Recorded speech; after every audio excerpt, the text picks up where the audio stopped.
brain slews, slick with ectoplasmic juice. Ecstatic energy, a fire that fuels our memory. With genealogy, with spiritual topography. Questions for your answers, we are data necromancers. MAWPOD, downloading, buffering, changing skin, MAWPOD. changing brain skin. Hello. Hello, welcome to episode 65. 65 episodes. MAWPOD is very important to us. There's a lot going on in our lives, not so much in mine as in Whitney. Whitney's life has a lot of things in it, but I think it makes it exciting to wake up, no? Yeah. You only get one go, or, depending on what you believe. But this is life, babe. Let's fucking do it. I cause my own suffering and I enjoy suffering. It's how it feels good. It's a trade-off. It's a trade-off. Because I'm not somebody who sits down and watches TV or ever relaxes. No, you are not. She's constantly on the grind.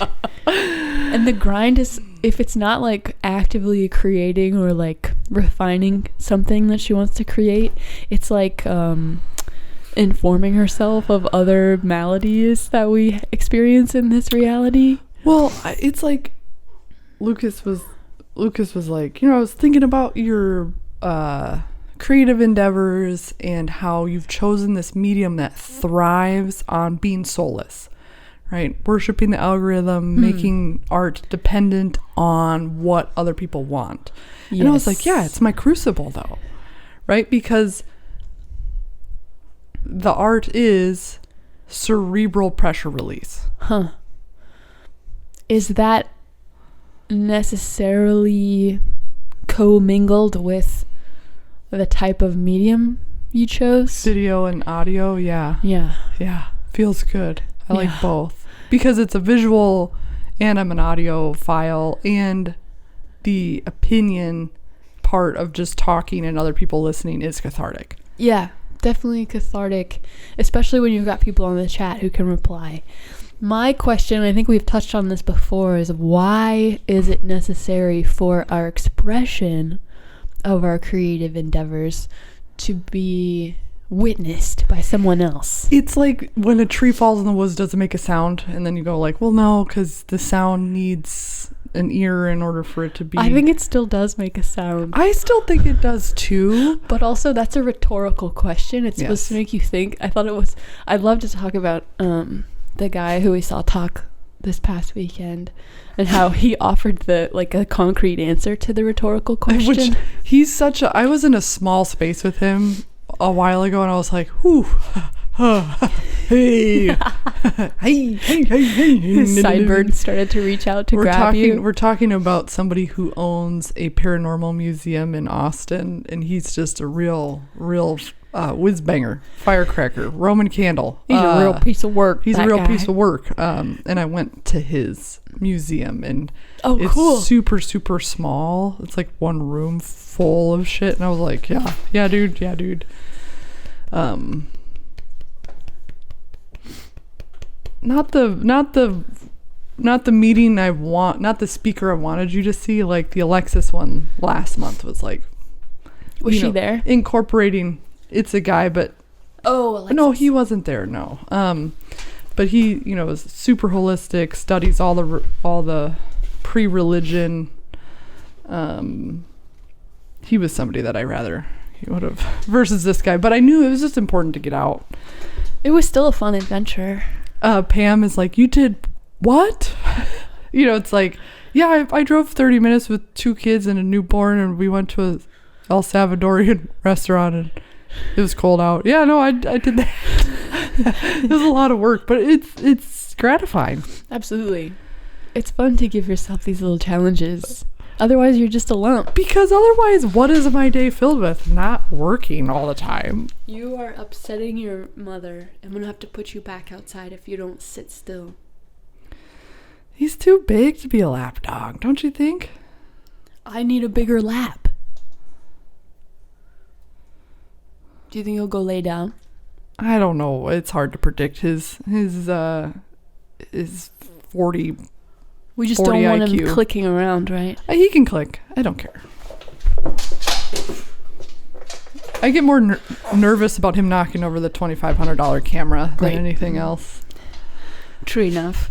So our adventure to Taylor, Texas was really fun.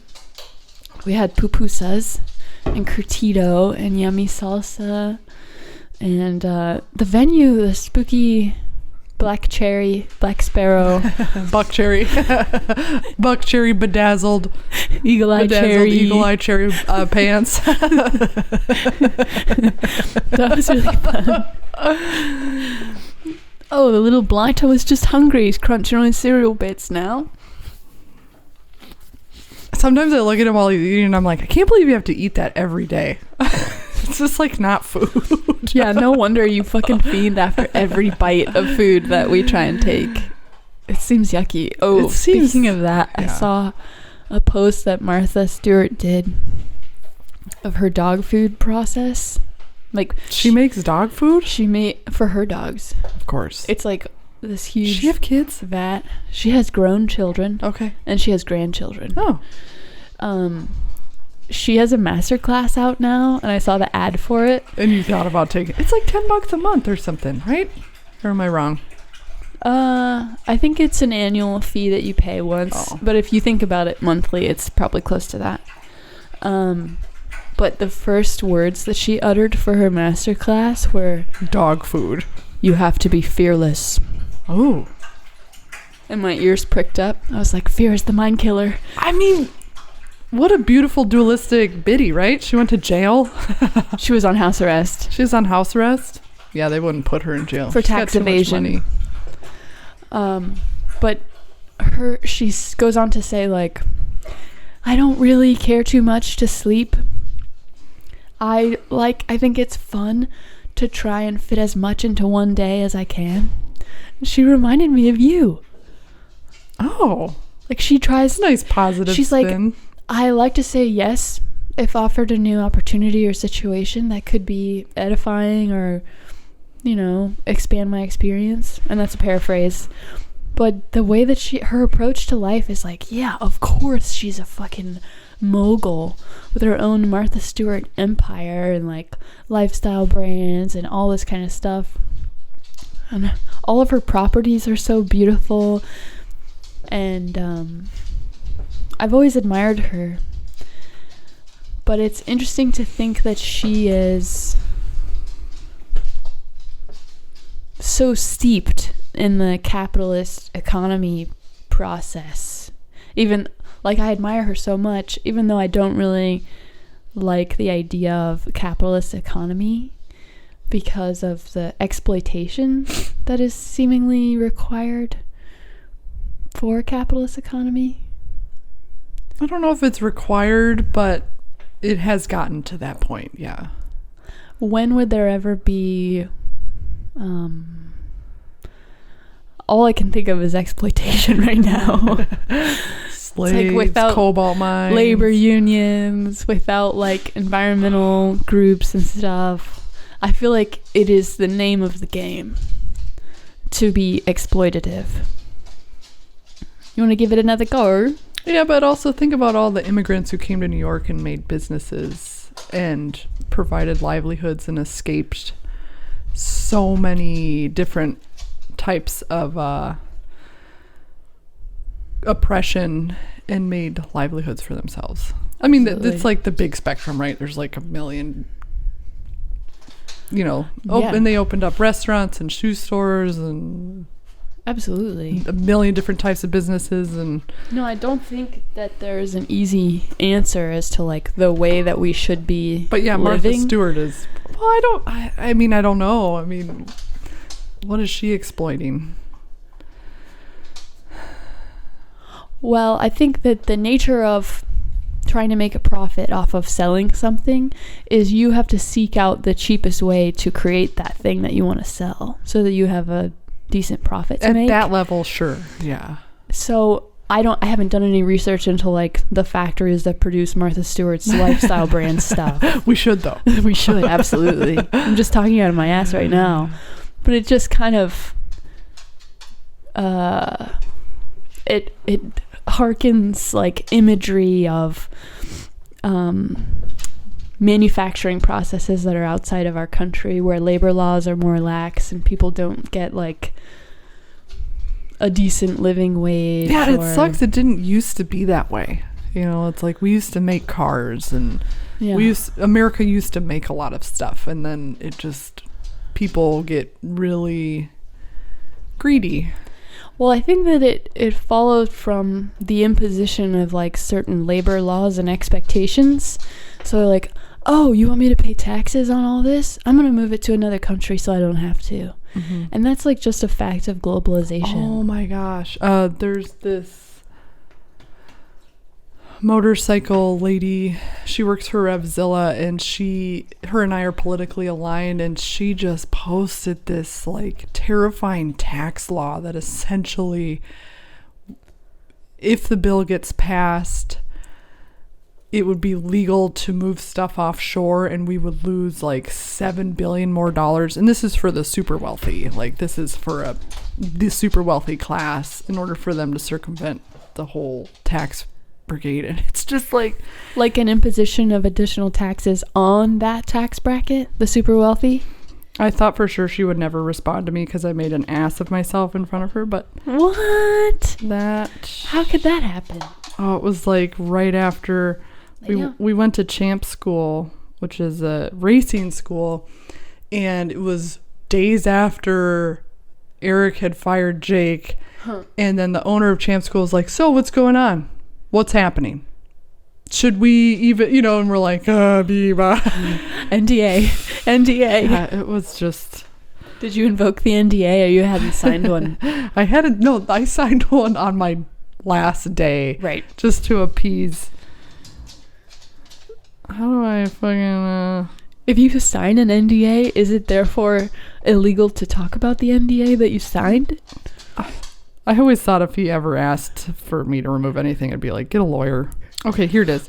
On December 5th, the Supreme Court will hear oral arguments in Moore versus United States, a case that threatens Congress's ability to fairly tax ultra-wealthy and the businesses they own when they use sophisticated accounting and investment tricks to disguise their real income. At first glance, this case is about a seemingly arcane legal debate related to a one-time transition tax on offshore corporate profits, including in the 2017 Trump GOP tax law, also called the mandatory repatriation tax, or also known as the MRT. The measure will actually be a big tax discount for multinational corporations relative to the pre-2017 rules. The far-right, billionaire-funded pressure groups behind them claim that under the 16th Amendment, Congress cannot tax investment gains until they are realized, but more than a dozen long-standing taxes do just that. In order to address the ways that sophisticated investors and big corporations can use accounting and investment maneuvers to disguise the totality of their income. A decision in favor of the Moors would potentially upend all those existing taxes.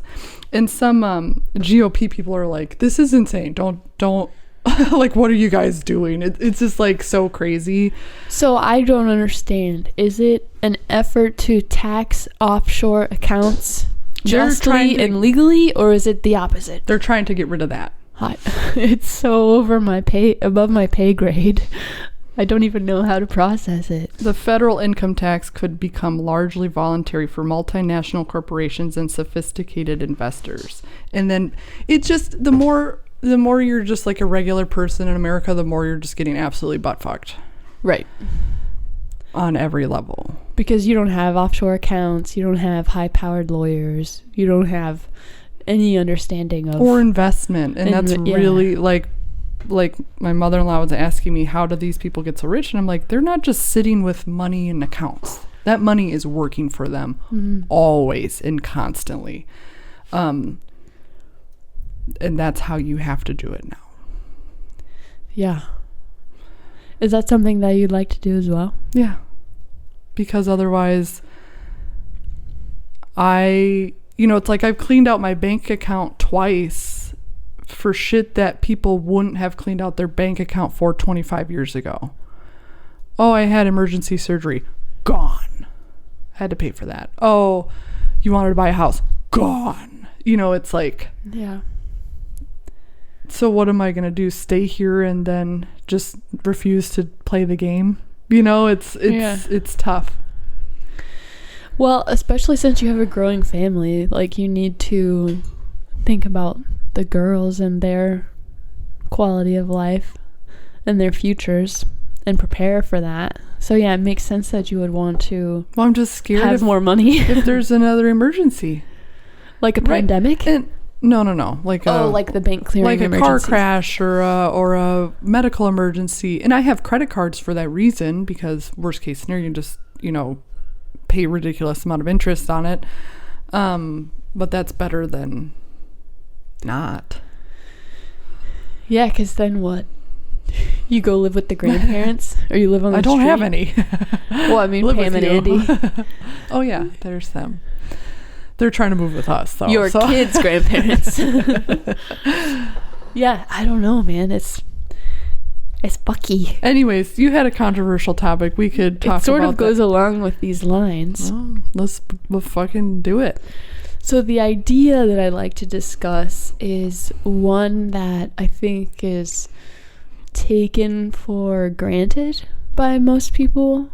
It's like the idea that our species, Homo sapiens, wise man, is like supreme being.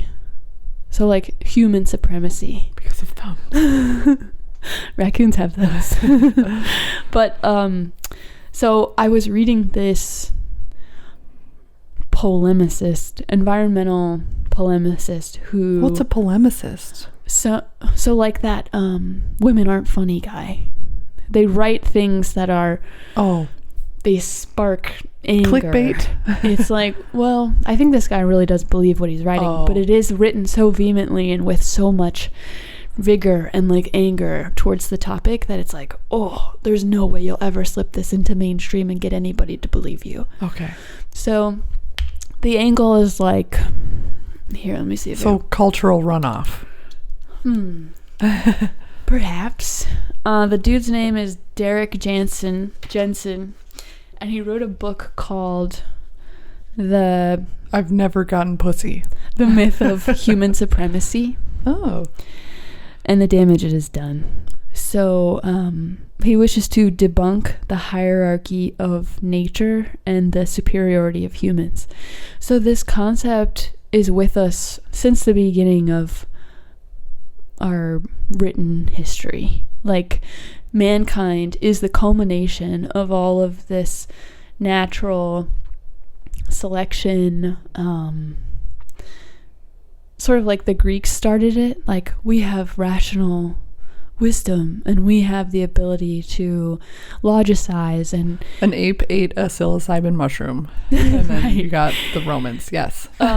So the idea is like, why is everything on the planet geared towards the benefit of humans and sort of at the devastation of environmental habitats?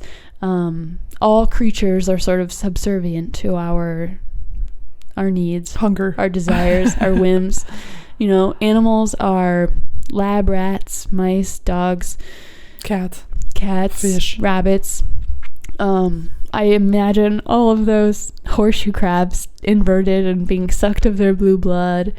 I read about these bears that are like kept in tiny cages in China, and they're wearing like iron vests, and they're milked daily for their bile and their gallbladders, and they're wearing iron vests so that they can't punch themselves in the chest and kill themselves.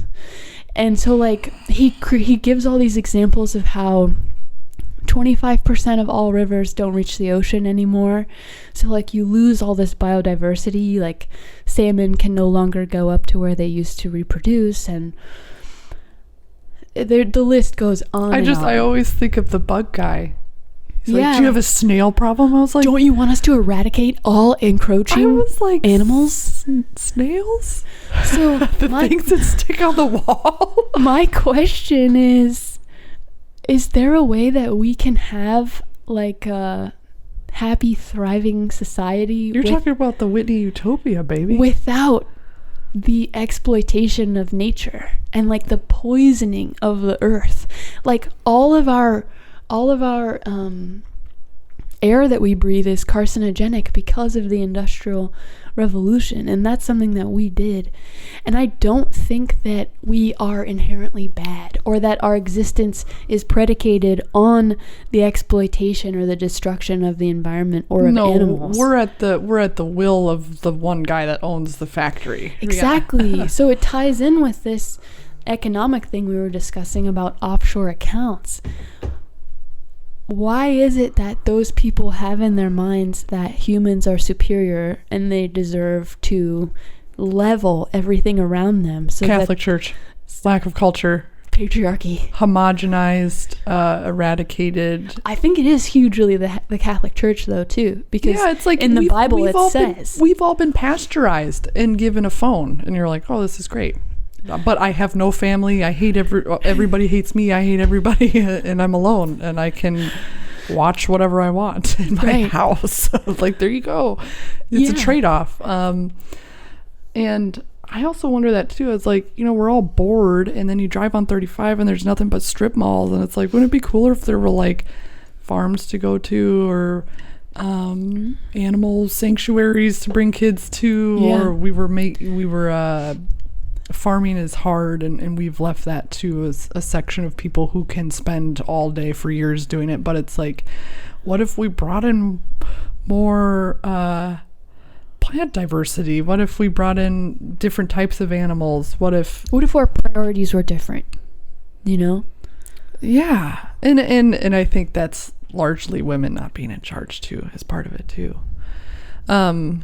Because you have to consider biodiversity and like the food web. Well, and if you had kids, you're like, these kids want to go be outside and like be with animals and stuff, and like they don't want to go to a fucking store. It's like, you got to leave the store because they're screaming about the thing, and it's awful. But it's a big tip. It's like, hey, if your kid's really cranky, bring them outside, and they'll gone. I mean, sometimes. Yeah. Unless they're fixated. Well, because about we're the literally thing surrounded by magic constantly. Yeah. And nature, the things that happen in the natural world are beautiful. Everything. You can just zoom in and like see the chrysalis of a fucking butterfly, and then that's why I love AI taking over, because like I've told Lucas, I was like, dude, I could feed shit and it pumps shit out, and it's not perfect, but it's funny enough. And it's like, if it fucking takes over, then we'll have time to do things we like to do. But that's where universal income comes from, and then I don't, the logistics of that I have no interest in trying to figure out. But the logistics of that are really important. Extremely important. But it's like, oh, we'd all get to like maybe be with our kids and spend more time making friendships and investing more in our environments and bulldozing. There's that big mall. We pass it to go to the nearly abandoned Barton Creek Mall, which Ruby has been begging for you and me to take her there, so we should just go. Let's go. But there's a big mall that they're like, we don't know what to do with it. It's like, knock it down. Plant some trees. just like, get rid of it. Nobody needs Bath and Body and Beyond. I don't fucking know any of the stores anymore because I don't go to them. But it's like, limited to. They don't know what to do with all this abandoned space, which is cool that the internet has kind of brought us there, because now we don't really need a bunch of those gigantic, sprawling early 80s, late 70s strip malls anymore. Right. But they're like the person or the people or the group who own that. They're like, it's not worth anything. Yeah. We can't sell it. What the fuck are we supposed to do if we can't make money off of it? And if that's like top priority, then I don't think that we'll ever return. I mean, I don't want to return to a time when we didn't have humans. Run for city council, Megan. I always wish our generation was more interested in being politically involved, because that's the only way we could it just seems so fraught with corruption and right. Like, so if we all fucking went into it, like I'm always talking Erica into it, I was like, come on, you like this stuff, and here I'm calling, like, come on, Whitney, do the thing. You've got enough on your plate. If we all fucking flooded it, though, it would take time, and yeah, you'd have to deal with a lot of bullshit, but it's like women typically shy away from it because it's like, oh fuck, I don't want to do that. I'd rather do something more meaningful. But it's like, that's really the only way to change. Do you think it takes a certain level of narcissism to think that you should be in that type of position? Why? Well, I just think about politics and how politicians are like always concerned about how they're being viewed because they're the only ones attracted. It's the same reason why cops attract, bullies. 80% of the cop, like 20% of them are great and just want to help, but then the rest are like, and that's when your job lottery comes in. It's like, well, I guess it's not a lottery, but or like an election, a political lottery. Oh, we've got 4,000 votes for Megan Sith to be the fucking garbage man. In charge garbage of commissioner. Yeah, in charge of garbage. And she's like, you're like, man, guys, I don't want to do this. And you're like, doesn't matter. That's who you want in power, are people who are reluctant to take the throne. Well, you need to instill some sense of duty. And if you're not connected to the people that you would sort of be working for, if you don't really give a shit about what the outcome is, then you wouldn't be a good right. That's why you need other people to say, this person does care, and you're like, no, I don't want it. They're like, yeah, but you would. your sense of responsibility would have to I don't know how you would scrub corruption from that system, though. It's like, that's always the issue, right? It's like, well, somebody's how do you get somebody with humility and like a sense of actual... We need some sort of iris scan, some sort of reverse Men in Black, instead of it wiping your memory. It like counts your personality points, and it's like, well, they seem good because they have a sense of duty and moral astuteness that will keep them from accepting bribes or, playing favorites or exercising nepotism when they're filling their cabinet. I don't know. I don't think it's hopeless, but... Oh, I was going to mention, so the guy in Kentucky or Virginia who was ostracized from his community because he had an encounter with a UFO, and there's that show about him, and the scientists are studying him for the sake of entertainment. He said one of the messages he got was, aliens are like, please stop obsessing over technology. Please. They were like begging. Humanity needs to stop because it's the wrong thing to prioritize. Like the development of new technologies? Think about it. If an alien says, stop with the technology shit, you're fucking killing everything. You're like, oh, okay. What do we do? Well, it begs the question, like, well, how did you master interstellar travel? What if there was a way to do it from prioritizing your environment and not like you killing make peace everything? On Earth a reality, and then all of a sudden you're bequeathed this technology from the sky? I think it is a herniation in the wrong direction for a lot of different reasons. Like, they think that alien travel is not through technology or fuel systems, but rather through psychic telekinesis, meditation travel. It's the other way. It's like getting like a harnessing of energy in a way that we are not cognizant of because we're paying attention too much to the physical world. Right. We have an obsession with the physical world. It makes sense. Our bodies are hardwired to experience the physical world. Right? I mean, I've been having wacky dreams recently that are very vivid and like stressful, but I don't know what that means. I think it's because we have dumpling and cocktail on Friday. And teaching a new food menu is so chaotic. And I like think about how well the cocktail party went the other day, and I'm just like, I wish that I could make it go a certain way. Think about it. The first time we did it, it was great. We've done it like what, 2 or 3 times? Cocktail party? Yeah. And it never was bad, ever. Like, how could it be bad when there's dumplings and drinks? Right. Because I'll just take over if it gets too bad. So, hey guys, let's make a fourth cocktail. No, I'm not worried about it going super sideways or me like beefing it. I think it's going to be our fucking pasta. I just haven't practiced the cooking of the dumplings very much. And I've practiced only in my little apartment with my warped little IKEA nonstick. And it turns out great, right?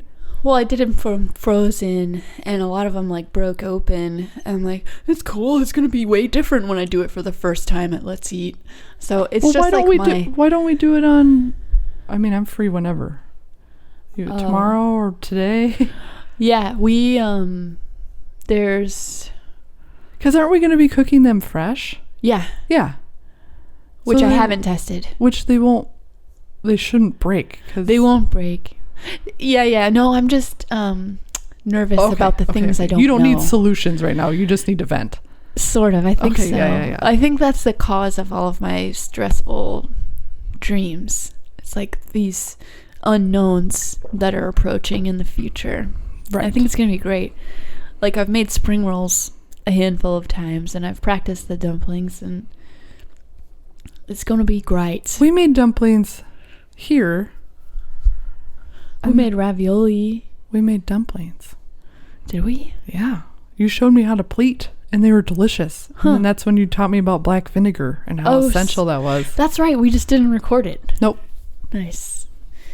Yeah, I'm really comfortable with the pleating now. I want to get the filling nailed.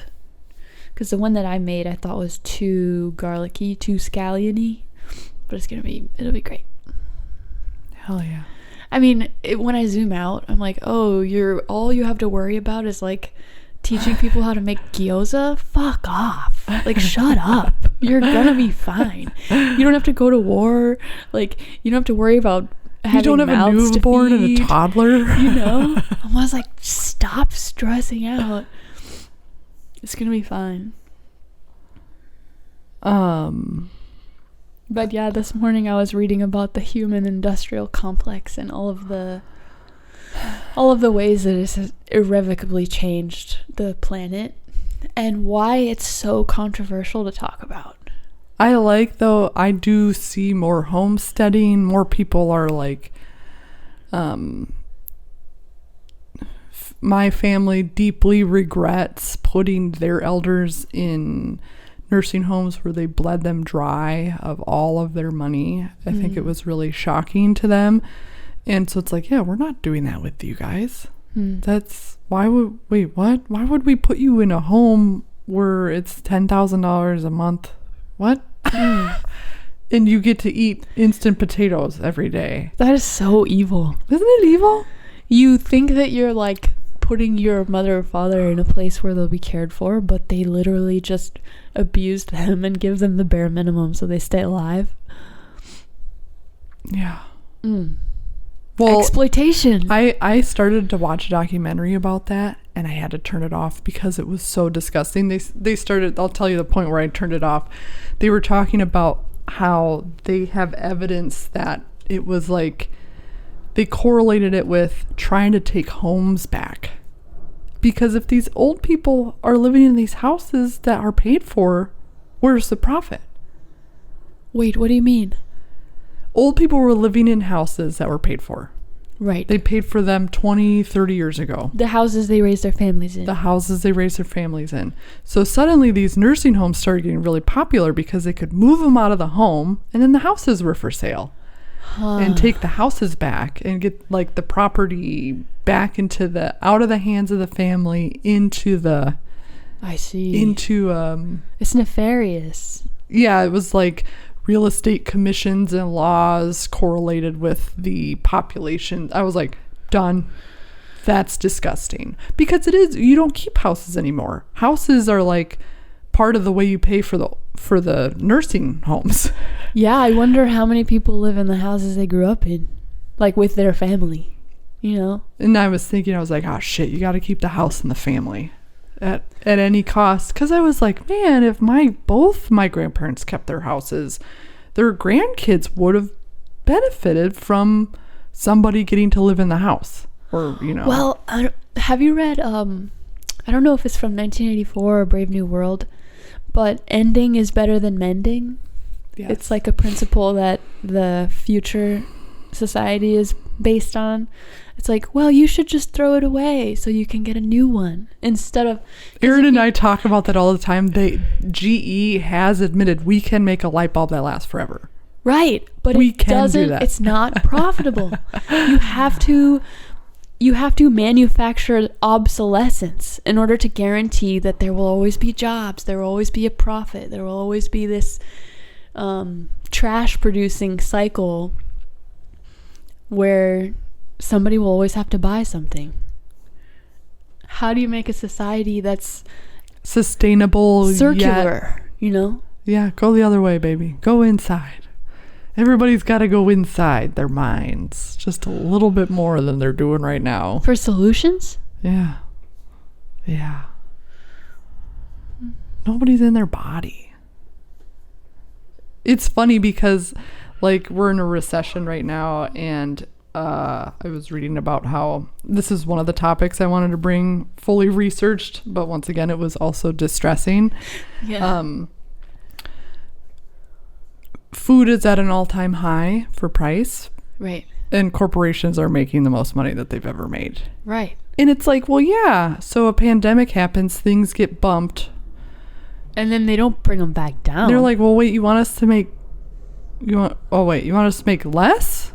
And the gas was doing that for a while. Like, suddenly it's $1 less down here. Right. For no reason. Because they're like, well, electric cars are kind of taking off, and it's like, oh, yeah, that's right. The graph is linear and exponential or whatever. It's like, it's never holistic. It's always just up. Right.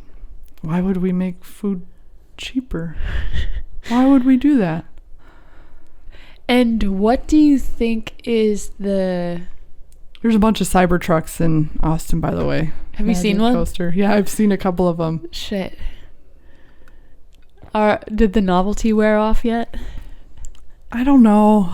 I haven't been paying attention because I feel like I'm baited to. And whenever I'm baited to have an opinion about something, I kind of run in the opposite direction. Exactly. I'm like, yeah, it's a truck. Great. So is the problem with society, this is a sweeping, all encapsulating. The amount of lithium we need. Is it our lack of responsibility, or is it money itself, or is it our lack of moral astuteness? What is it? What is the biggest problem that we face? I've always wondered, everybody's like, but I've done so much therapy. I've done so much work. I'm a completely different person than I used to be. I have done a lot of acid. I've done a lot of mushrooms. So I don't want a purse. I cannot, expensive purses make me so close to having an aneurysm because I'm like, it's a bag. It holds items. It makes me, I won't even, I had to buy a duffel bag to go to the hospital, and Lucas picked up this $40 one. I was like, $40? Fuck you. And he's like, babe, chill. I was like, $40 fucking dollars? Fuck you. And he's like, relax. And I'm like, fuck the bag. Because to me, it's like, I bought in every luggage from Goodwill because they're brand new at Goodwill. I got a sandals one. It's brand new from 1999. I've never, because if you look at the prices of luggage, it's $500 fucking dollars for a bag like that. Some people, that's their addiction. I can't. It's their addiction. That's how they get their dopamine hit. It's a fucking bag. They buy some shit and they experience temporary happiness. I think in engines and in motors, I'm like, you know how many motorcycles I could have for the price of your fucking bag? It takes you nowhere. It does nothing for you. Right. It's... Right. Well, your desire for wheels and motors is not necessarily to take you somewhere. It's like the feeling you get from using it. But at least it takes me somewhere. Yeah. I could buy 4. Well, like, let's see. How much is a Birkin bag? Birkin bag average. Is that Jane Birkin? Okay, so an average Birkin costs anywhere between $9,000 and $2 million. You know what you could do with all of that fucking money? Oh, it gets so much cheese, brother. It's a fucking bag. It's a bag. It's like, do you know how many kids you could send to college with $2 million? And then with educational inflation, you have to send them to grad school. Well, and you also, gotta send them to fucking NASA. I just want people to stop going to college. Like, it's the only way we can get them to self-correct how much money they're making. When I was at the University of Virginia, do you want to know how often they were tearing up perfectly functional bricks to replace them with the same bricks? Wait, are you being for real right now? For real.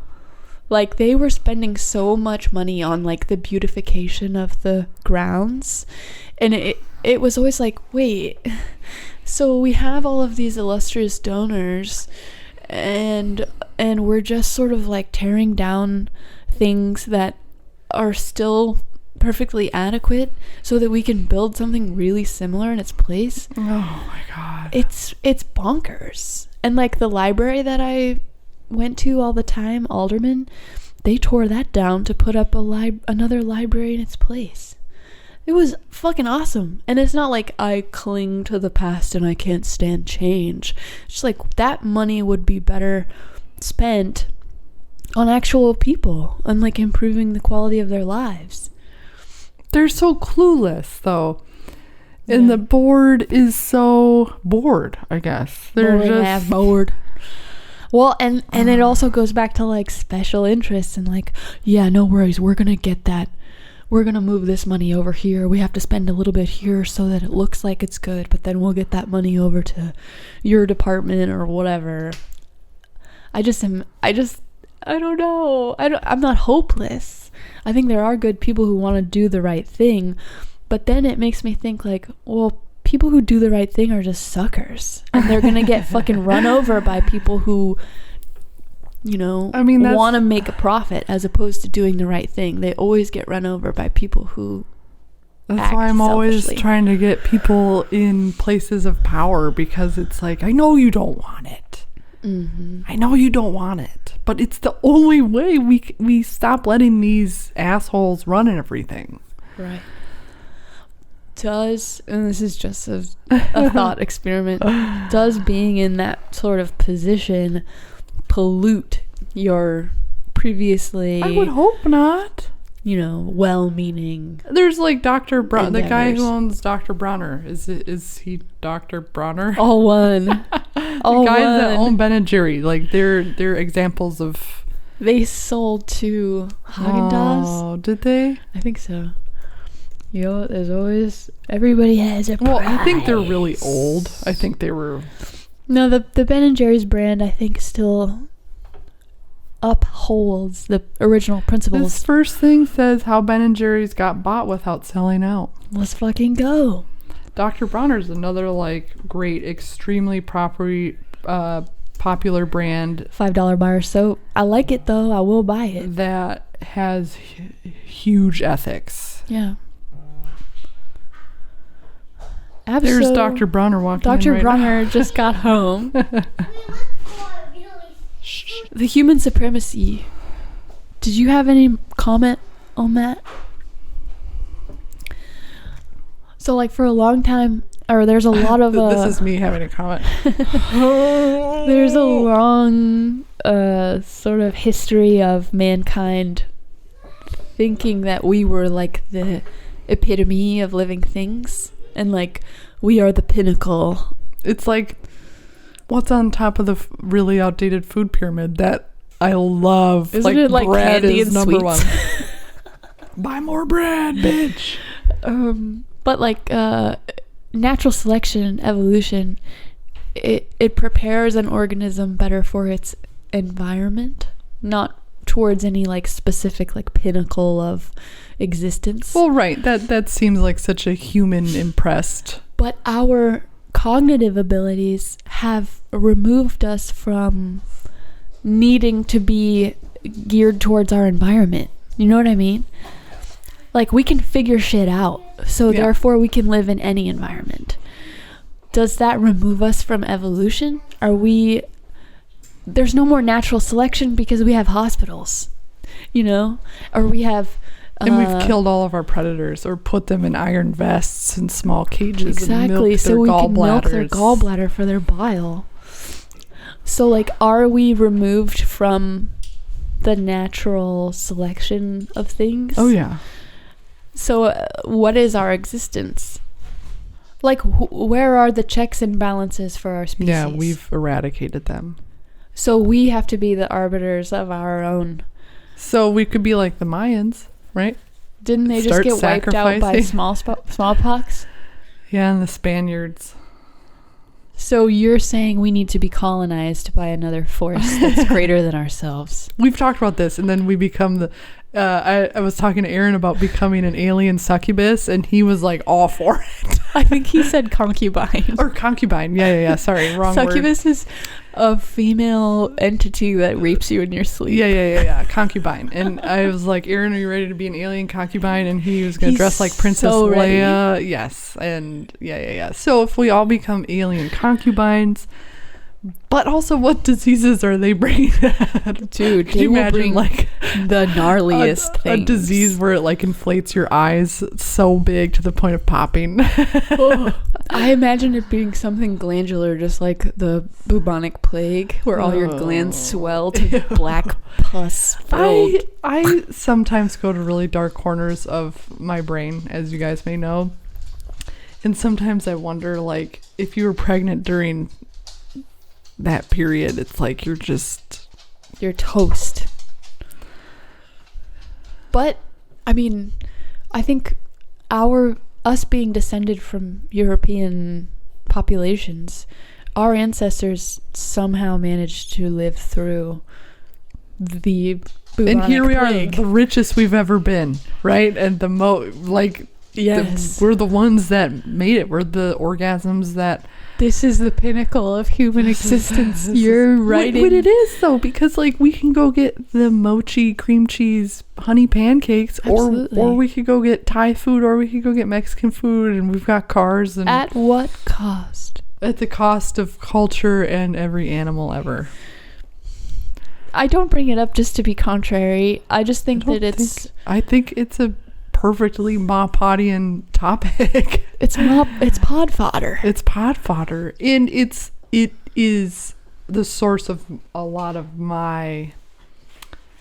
the zoom outism I suffer from is largely that. It's like, this is what you want. Like, fuck you. Is there a way that we can create like I can't believe I'm supposed to be sitting like this. I only sit erect like this because my mom would always come up behind me and push my shoulders back and like force me to sit up straight. And that's like the only thing that I still do. What was I going to say prior to that? How can we integrate empathy for beings outside of ourselves into our existence? By being a woman. Make everyone a woman. But what about the Amazon, not the real Amazon, but like the Amazon women who cut off their left breast so they have room for their bow and arrow, and fuck yeah, they kill all men after they do shaboinga on them. Shaboinga. Wait, what do they call it in Futurama? I don't know, but I like shaboinga. Woo shit. I don't know. I want to be solution oriented. Oh, okay, we want solutions. I want to give people a way that they can snoo. Yeah. Snoo. Thank you, Magic Toaster. I knew he would know that. I don't know. I've always had this fixation on garbage and like the waste that we produce.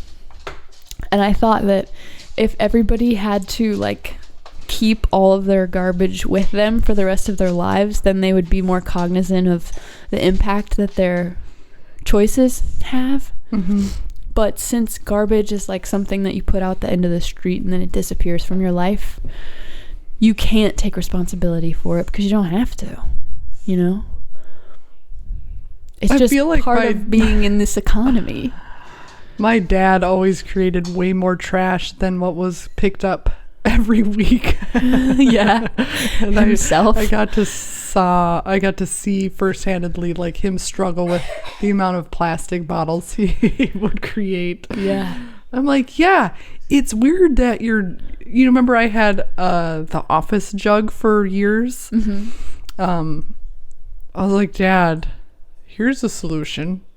Yeah. Just a big 5-gallon thing of water. Or I finally installed Yes. like my own, but it was like, well, what do you mean not use a bottle for every Keurig cup I make? Right. It was just so crazy. But and like you bring stuff up like that to people who have those types of habits, and they think you are trying to like take away their freedom. Well, and my dad would get off on like rubbing it in our face because he had in reality completely decimated his dopamine receptors, so he was just angry and ornery all the time.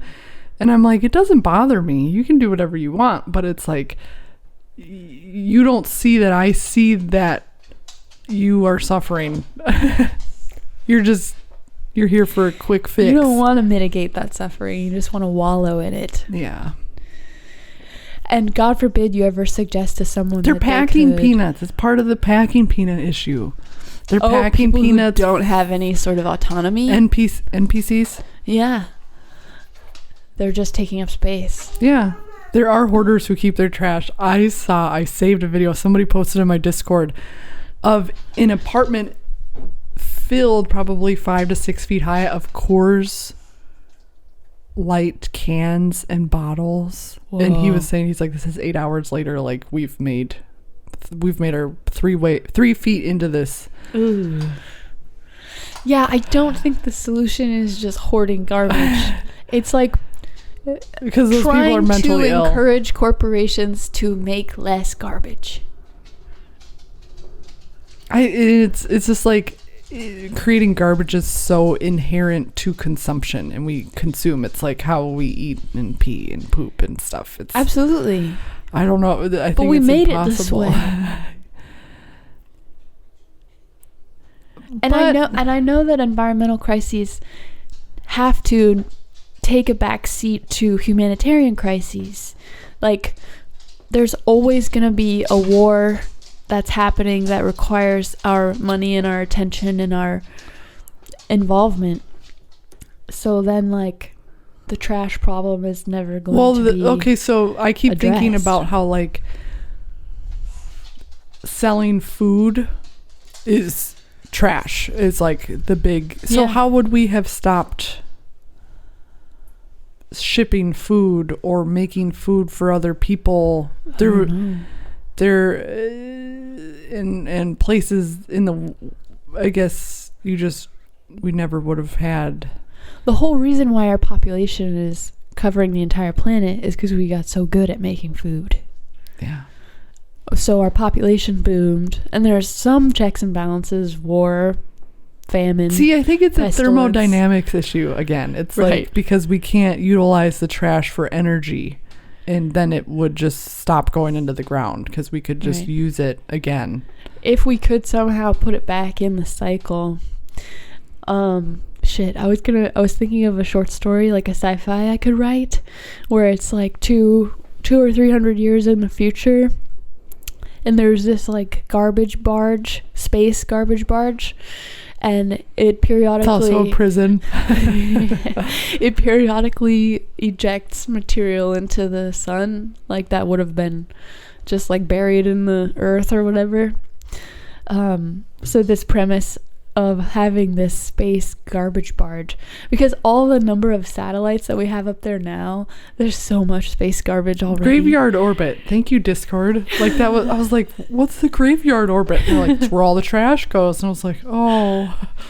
Right. And I don't know. I think that We should just launch bodies up there too. We should just maybe takes so much energy to launch, though, to get through the gravitational pull of the Earth. Could we reverse the reality we're in by you becoming the CEO of a plastic wrapper corporation, and your job is to make as much garbage as possible, and then we fill up every landfill as quickly in historically full landfills, single-handedly done by rubbish clerk. Would we fix the problem? Push it to its outer limits. Yes. Because whenever we've had like that type of human-wide crisis, we've come up with a solution. Like the Green Revolution was a solution to all the starvation. And now we have to deal with the fallout from that. I know we never make a system that has a closed loop. It's always just right. It's just like throw it up and then deal with the fallout 40 years from now. Right. I hate that. And like the oh my, she's got boogers, huh? Germy worms. Oh my.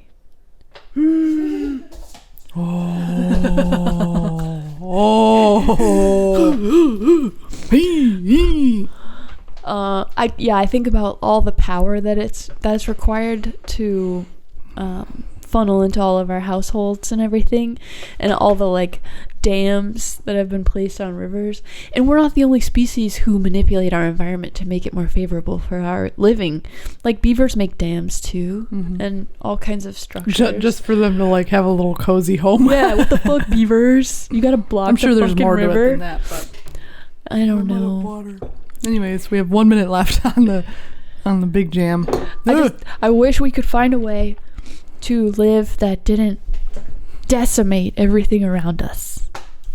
I don't think our existence should be predicated on the decimation of everything else. We just need thoughtful politicians, I guess. And that's how I have announced my running for local trash garbage commissioner 101. Towards sustainable energy applications with breakthrough in proton conductors. Oh, you trying to get with the protons? I fuck with some protons. I'm fucking with protons right now, brother. LFG. There's some news in the thermodynamic realm. A sustainable alternative to air conditioning. But then there's always going to be people who want to have those mufflers that... Well, there's still people in India who don't have access to air conditioning. Right. Ugh. So, like, humans, what are we doing? What are we doing, guys? Oh, I know. We just kill ourselves. Here. Problem solved. I don't think that killing ourselves is the answer. It's the quickest way to end it all. So you are a proponent of nuclear proliferation? That would be the easiest way to kill ourselves. I like the idea... Oh, we've lost the main cam. I like the idea of... I just think it's too late. It doesn't matter to me if it's too late or not. But yeah, sustainable, futuristic solutions based on scientific breakthroughs. And I think I always say a lot is going to change when the people in charge die, and they're dying. What's his nuts? Mitch McConnell? No. Oh God, that would be great. I always want to say Henry Ford. He's finally Henry Kissinger dead. finally died. It's like they're starting... The greatest warmonger of the 20th century. They're starting to die, and when they die, Yellowstone will erupt. Like, it will be massive because what we see is an old mindset, and it will die. I don't think the new people... Just based on how we've operated as humans, I do think that they will have different priorities. Do the younger generations give a fuck about... I think so. Sustainability and all that? I think so. Oh, and the camera died. That was good timing. I'm so blessed to have these opportunities. Do you feel better or no? I mean, yeah, I guess so. Feels good to talk about. That's the whole reason this podcast exists, is because I just can't take it. It's just so much, and I try not to think about it, and I have to think about it. Yeah, and we're giving ourselves space to ponder. And I think that bringing up different topics that are important to us as individuals is a good way to figure out our next step forward. If you worked at a landfill, would it feel better or feel worse? To be exposed to levels of waste? Like if you worked in the waste realm, would it be better or would it be worse? I don't know. I guess I'd have to try. I got to figure out what my job's going to be when Aaron moves to Costa Rica. You got to keep the torch going, babe. No, or do you not by myself. Why? I think it's fun. Wait, well, when is he moving? 9 years was the plan or something? 7 years from last year. I don't know. I'm going to keep it going. Hell yeah. I think that's what he's setting us up for. It's always seemed that way. I'm open to the idea. I don't know. Unless you don't want to do it anymore and you'd rather do something else. Well, I know that I have a lot of other skills and passions that I could seek out before my time is up. And I don't know what that looks like yet. I'm really stoked on doing the kids cooking camp next year, because I really like playing with children. But I don't know, man. Maybe I should run for office. And I'll be the most unkempt politician that's ever been. I'd fucking vote for your ass. But then we'd have to get the money, and we'd have the special favors. You have other people doing that, though. True.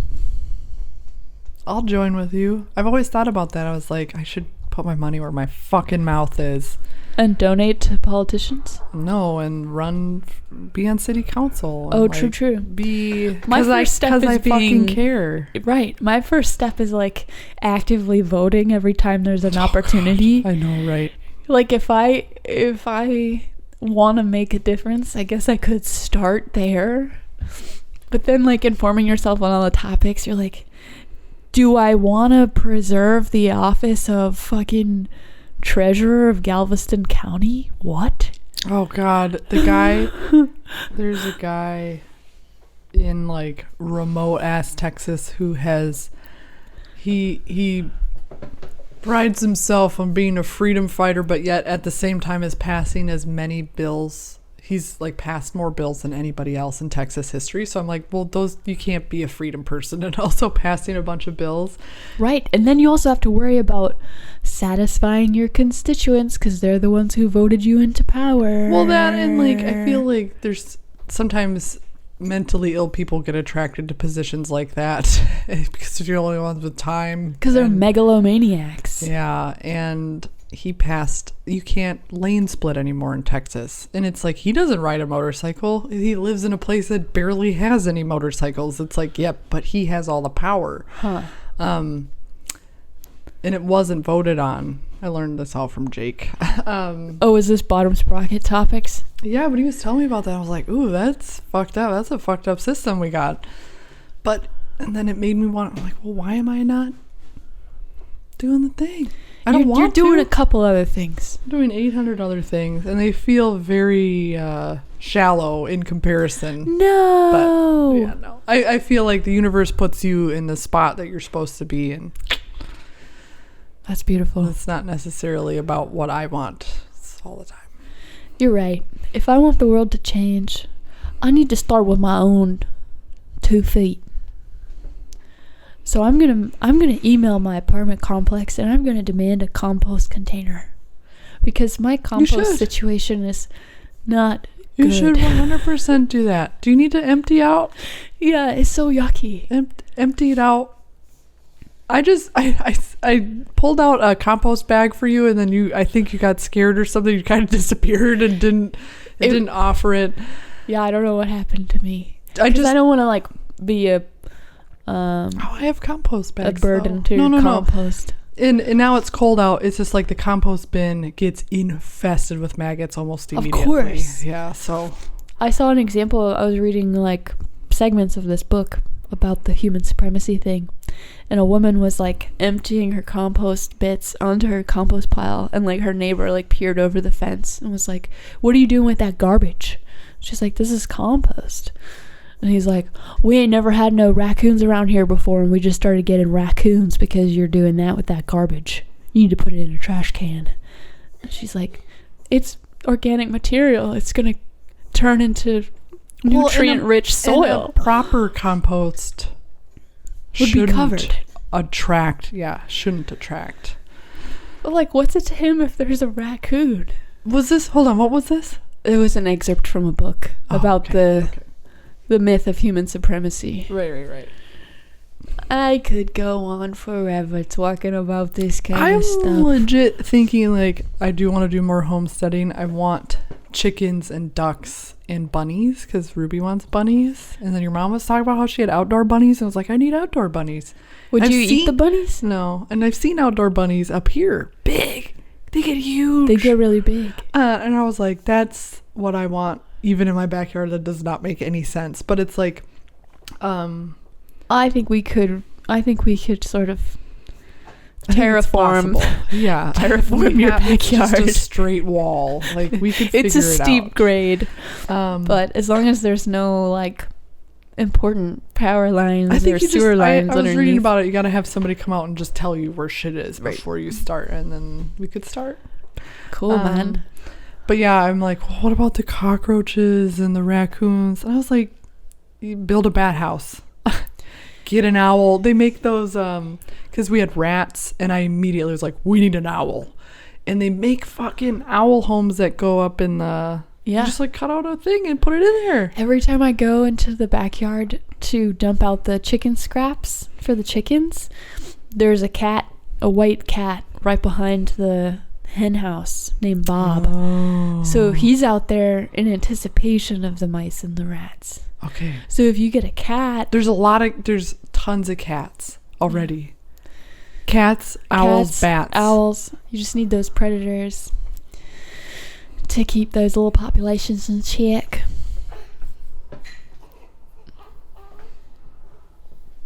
Hell yeah, brother. Hell yeah, brother. If you'd like to help me, I want ducks, but I feel like ducks need water. I don't know. I'll tell you later. Carrots. Gotta get the girl some carrots. All right, it's time to go. We've lost all of our cams, but you know what? You know what we're doing right now? We're filming the goddamn ad because it's been like 3 weeks of me going like, we're gonna do that. I'm jazzed. I'm fed. I don't have. I'm good. I can do it. I'm gonna put some energy on it. Put some energy on it. Oh, I've got a cooing babe. I'm gonna get some carrots for this babe. Oh, thank you. Thanks everybody for joining.